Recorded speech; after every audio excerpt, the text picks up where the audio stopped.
We're nearly there. We know how water moves up the plant in the xylem, with some minerals dissolved in the water, and we know that sugars move up and down the plant in the phloem. So all that is left to discover is exactly how the phloem works.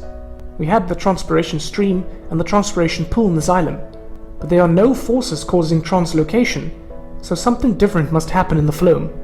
The phloem uses active transport to transport the food nutrients like glucose and amino acids around the plant. If you have forgotten how that works, watch our video on diffusion, osmosis and active transport first. Glucose is made in the leaves by photosynthesis. Glucose is converted into sucrose in the leaves, which then enters the phloem vessels, as do amino acids. They then need to be transported around the plant to every single cell. The areas of the plant where sucrose is made are called the sources, and where they are delivered are called sinks. The phloem uses active transport because the sucrose moves against its concentration gradient, from the lower concentration, where it is made, to a higher concentration in the phloem cells. We don't need to know much about the phloem, but just be aware that they contain sieve tube plates, which the phloem sap travels through. The neighboring companion cells provide the sieve tube elements with the energy they need for the active transport.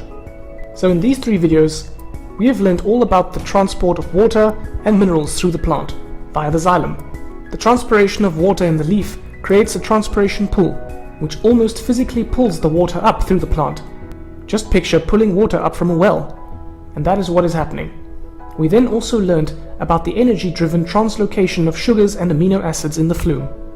Whereas water only travels in one direction, from the roots to the leaves, the sugars and amino acids are needed by every single cell, and so the phloem is multidirectional. But to achieve this, active transport and energy is needed.